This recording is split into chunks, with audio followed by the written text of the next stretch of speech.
अस्सलामुअलैकुम, मैं हूं इरफान बशीर। मैं हूं हुदा शाह। बुलेटिन में हमारा साथ देंगे इब्राहिम पीरजादा भी। सबसे पहले आपको बताएं कि वजीर आजम शहबाज शरीफ ने जजेस को धमकी आमेज खतूत के मामले की इंक्वायरी का ऐलान कर दिया। कहते हैं दूध का दूध और पानी का पानी होना चाहिए, इस मामले पर सियासत नहीं होनी चाहिए। जजेस पर दबाव के मामले पर इंक्वायरी कमीशन बनाया, लेकिन अब मामला सुप्रीम कोर्ट खुद देख रही है। हम अपनी जिम्मेदारी पूरी कर चुके। विफाकी काबीना से गुफ्तगू में वजीर आजम ने नए IMF प्रोग्राम को भी पाकिस्तान के लिए ज़रूरी करार दिया।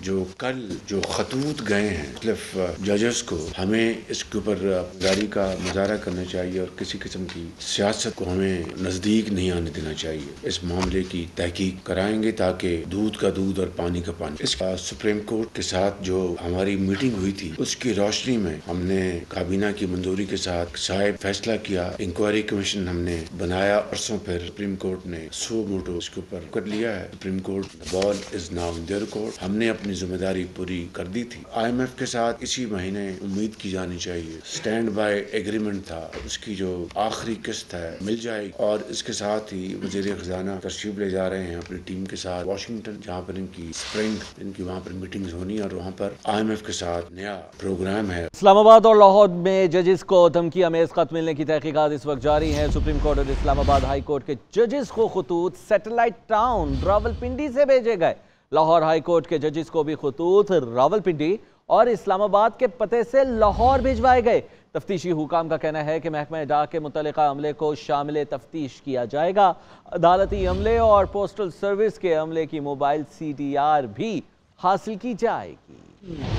जजेस को धमकी आमेज खतूत मिलने का मामला, तहकीकात जारी। महकमा डाक के अमले को शामिल तफ्तीश करने का फैसला। CTD में मुकदमात के अंदराज के बाद तफ्तीशी हुकाम मुतहरिक हो गए। इब्तदाई तहकीक के मुताबिक सुप्रीम कोर्ट और इस्लामाबाद हाई कोर्ट को तमाम खतूत एक ही जगह से भेजे गए। खतूत sub division post office satellite Rawalpindi से अरसाल किए गए और इन पर मोहर भी सब division post office satellite town की है। इन खतूत के पोस्ट बॉक्स का तयन करने के लिए मजीद तहकीकात जारी है। तफ्तीशी हुकाम ने जुड़वा शहरों की पोस्ट सर्विस का डाटा भी ले लिया। अदालती अमले और पोस्ट सर्विसेज के अमले की मोबाइल CDRs हासिल की जाएंगी। जरूरी हुआ तो मुतलका अमला शामिल तफ्तीश किया जाएगा। तफ्तीश के दौरान आला अदालतों और अतराफ की 15 रोज की CCTV फुटेजेस हासिल की गयी ताकि मशकूक अफराद की निशानदही की जा सके। उधर लाहौर हाई कोर्ट के जजेस को मिलने वाले मशकूक खतूत की तहकीकात के लिए CTD की टीम रावलपिंडी इस्लामाबाद के लिए रवाना हो गयी। इब्तदाई तफ्तीश के मुताबिक 5 खतूत रावलपिंडी इस्लामाबाद के पते से लाहौर भिजवाए गए। खतूत से मिलने वाले पाउडर की जांच के लिए पंजाब फोरेंसिक एजेंसी की खिदमत हासिल की गई। एक और अहम खबर, बानी PTI और बुशरा बीबी के ज़ाती मुआलिज डॉक्टर आसिम यूसुफ कहते हैं कि बुशरा बीबी को जहर देने की तस्दीक नहीं हुई।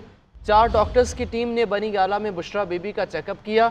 इस वक्त कोई ऐसा सबूत नहीं कि उन्हें जहर दिया गया या नहीं। 2 माह पहले बुशरा बीबी की तबीयत खराब हुई थी, उनके महदे में अब भी जलन बाकी है। तफसीली टेस्ट होने चाहिए। वज़ीर इत्तलात पंजाब अज़मा बुखारी का कहना है कि बुशरा बीबी के मेडिकल चेकअप के दौरान जहर देने या वॉशरूम क्लीनर के कतरे खाने में मिलाने का शवाहिद नहीं मिले। बुशरा बीबी और बानी PTI ने अलग अलग बयान देकर खुद को मशकूक और झूठा साबित किया है।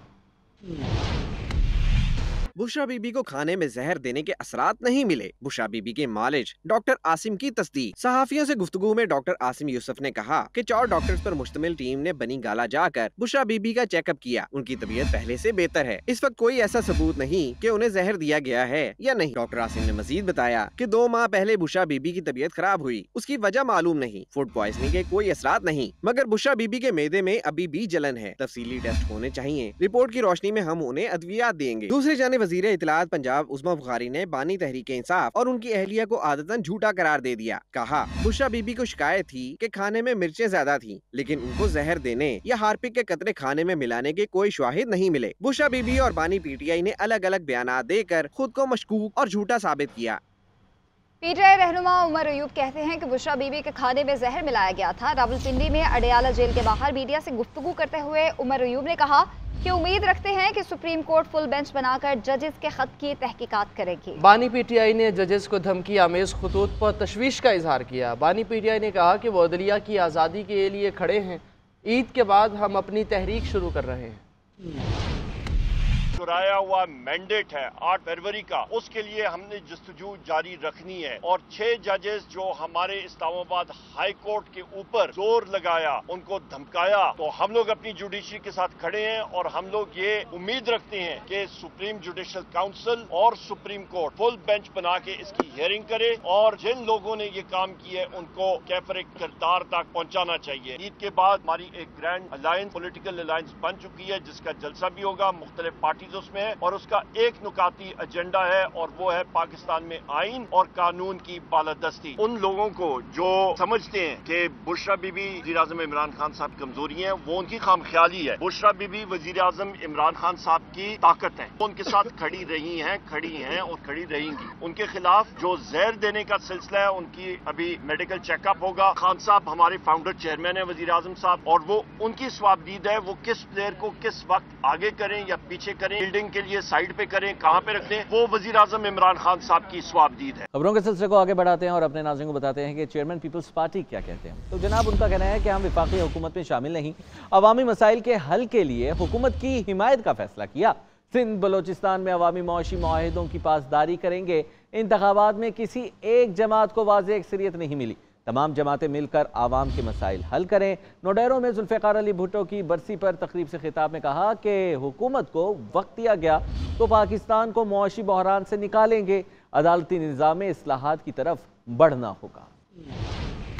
हमने चाहा कि हम पाकिस्तान के अवाम को जो महंगे उनके बिजली के बिल होते हैं, हम चाहते हैं कि उनको हम रिलीफ दे। बाकी जो हमने किसान कार्ड का वादा किया, वो भी मैंने सूबा सिंध से बात किया है कि जितना जल्दी हो सके हम इस किसान कार्ड को सूबाई सतह पे तो इंट्रोड्यूस करवा दे। हमारा मुल्क का अदलिया की तारीख है, इसके ऊपर एक बहुत बड़ा दाग को अगर हमने अब दुरुस्त करना है तो हमें जुडिशल रिफॉर्म्स की तरफ आगे बढ़ना पड़ेगा। तो मैं समझता हूँ कि ये अब पाकिस्तान पीपल्स पार्टी का मुतालबा होना चाहिए वफाकी हुकूमत से, और हमें अपना जदोजहद करना चाहिए। हम आइन में या कानून में जो तरमीमें ले आने पड़ेंगे वो लेकर आए ताकि हम पाकिस्तान के अवाम को इंसाफ दिलवा सकें। पाकिस्तान के अवाम का, आम आदमी का ये शिकायत है कि अब इस इदारा पे जो एक ज़माने में एतबार था वो नहीं रहा, और हम स्पीडी जस्टिस दिलवाना चाह रहे हैं और हम अपना वादा भी पूरा करना चाह रहे हैं।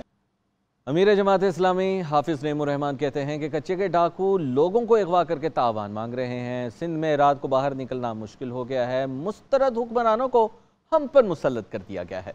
आधी पुलिस वुज़रा के प्रोटोकॉल, जबकि आधी करप्शन और लूट मार में लगी है। वो नॉर्थ कराची में डाकुओं की फायरिंग से जाँ बहक जमात इस्लामी के बुजुर्ग रुकन सैयद हामिद की नमाज जनाजा के बाद मीडिया से गुफ्तगू कर रहे थे।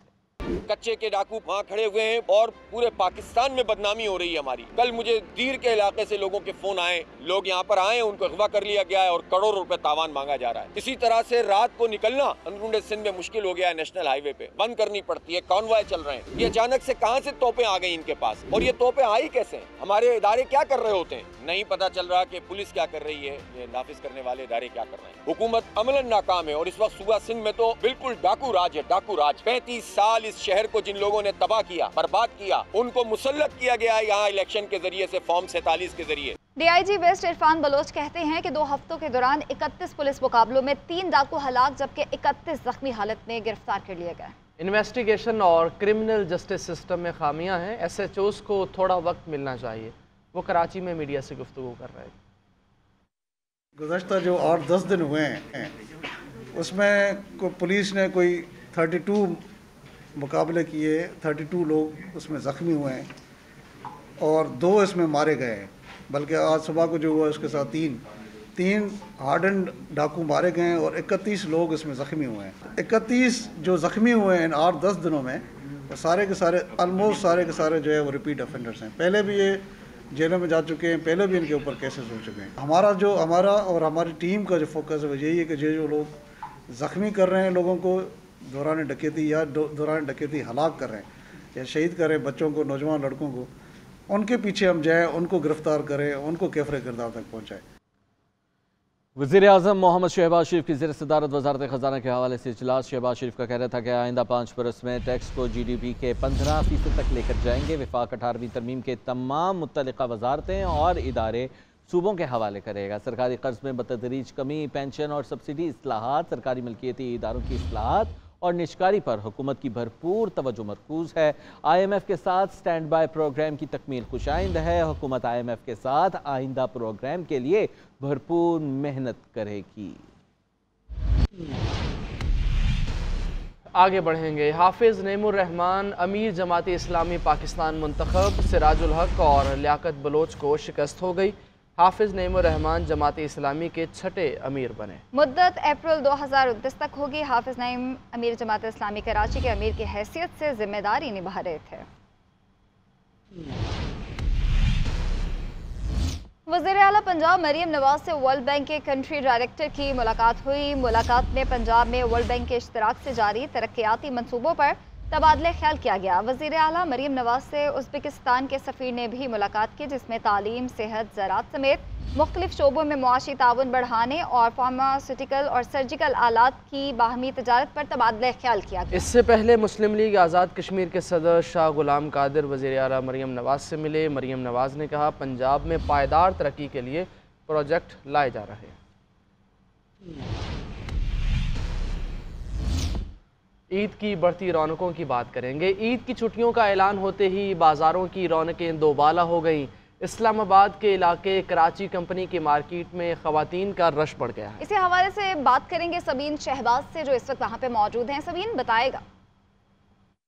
4 से 5 दिन जो ईद उल फितर में बाकी है, वक्त का मुकाबला सख्त सी सूरत हाल जो है वो इस्लामाबाद के बाज़ारों में नज़र आ रही है। मैं इस वक्त इस्लामाबाद के एक मार्केट कराची कंपनी में मौजूद हूँ। ये मसरूफ़ तरीन मार्केट जो है वो समझी जाती है। यहाँ पर कपड़ों और जूतों की एक इंतहाई वसी वैरायटी जो है वो देखने में नज़र आती है, और इस दफ़ा जो है वो इंतहाई मुनफरिद किस्म के बच्चों के ख़ास तौर पर कपड़े जो है वो हमें यहाँ पर नज़र आ रहे हैं। तो ख़वातीन ने जो है वो अफ्तारी के फ़ौरन बाद मार्केट का जो है वो रुख किया है। बच्चों के लिए मैचिंग ज्वेलरी जो है वो ले रही हैं, मैचिंग कपड़े, मैचिंग जूते और मैचिंग जो है बाकी चीज़ें जो है वो ईद से पहले बच्चों की तैयारी जो मुकम्मल कर रहे हैं। दुकानदार ये कह रहे हैं कि इस दफ़ा पिछले साल की निस्बत जो है वो कम ख़रीदार जो खरीदारी कर रहे हैं, लेकिन उसके बावजूद ये देखा जा रहा है कि खासा रश जो है वो मार्केट्स में मौजूद है। तो हम शहरी जो ये कह रहे हैं कि महंगाई तो है, लेकिन जो बच्चे हैं उनकी जो ज़रूरियात हैं वो पूरी करनी है। बच्चों की छोटी जो है वो बच्चों के कपड़ों और बच्चों की ज्वेलरी वगैरह के बगैर जो है वो बिल्कुल नामुकम्मल है। तो मार्केट्स में जो है वो आए हैं, और मार्केट्स की जो रौनकें हैं ये चांद रात तक किस तरह से बहाल रहती हैं।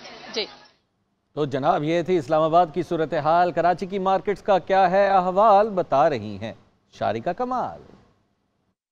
जी बिल्कुल, ईद की तैयारियां तो ज़ोरों शोर से जारी हैं। जहां एक तरफ जो वो कपड़ा खरीदना जो है वो एक मुश्किल मरहला होता है ख़वातीन के लिए, क्योंकि पसंद होती है, 10 दुकानों में घूमती हैं, उसके बाद एक सूट पसंद आता है। उसके बाद जो है वो सबसे मुश्किल मरहला दुपट्टा मैचिंग का होता है, दुपट्टा लेना होता है। तो दुपट्टों की क्या वैरायटी इस साल जो है वो इन है फैशन में, क्या प्राइस चल रही है, बात करते हुए दुकानदार के साथ मौजूद है। करीमाबाद के दुपट्टा गली काफ़ी मशहूर है, यहाँ हर किस्म के दुपट्टे जो मुनासिब कीमत पर दस्तियाब होते हैं। इस वक्त कौन से दुपट्टे जो इस वक्त इन है, लोग जो ख़वातीन है वो कौन से दुपट्टे ज़्यादा पसंद करते हैं? सबसे ज़्यादा जो नॉर्मल चल रहे हैं, फैंसी तो अब नहीं है, अभी सबसे ज़्यादा कैलीग्राफी चल रहा है, पूरा कैलीग्राफी चल रहा है। गर्मियाँ आ रही हैं आगे, तो अभी लॉन्च शेफोन सबसे ज़्यादा इन हुआ है इस वक्त जो, क्योंकि गर्मियाँ हैं, गर्मियों का मौसम है, दिन में तो शदीद गर्मी होती है कराची में, तो शहरी जो ख़वातीन जो है उनकी पसंद जो इस वक्त कैलीग्राफी जो दुपट्टा है, जो डिफरेंट जो है वो शेड लिखे होते हैं, मंटू दुपट्टा इसे कहा जाता है, काफ़ी फेमस है। जो ख़वातीन है वो नॉर्मल प्लेन कपड़ों बनाती हैं, उसके बाद जो है वो इस तरह के मैचिंग के या फिर कंट्रास्ट दुपट्टे जो भी बहुत चल रहे हैं, प्रिंटेड दुपट्टे चल रहे हैं, बहुत खूबसूरत डिज़ाइन में, किसी में शेड लिखे हुए हैं, किसी में जो है तहज्जी लिखी हुई होती है, लोग काफ़ी पसंद करते हैं। इस वजह ख़वातीन जो है वो कपड़ों की खरीदारी के बाद दुपट्टों की तरफ जो है वो इस वक्त दुपट्टा गली में जो ख़वातीन का काफ़ी रश है जो है वो सब मौजूद है। जी कराची के बाद पेशावर की बात करें, वहाँ पर भी ईद की खरीदारी में तेज़ी आ चुकी है। पेशावरी चप्पल के लिए मशहूर जहांगीरपुरा बाजार में लोगों का रश जो है वो बढ़ चुका है। इस वक्त हमारी नुमाइंदा अलिशबा खटक वहाँ मौजूद हैं, उन्हीं से सूरत हाल जानते हैं। जी अलिशबा।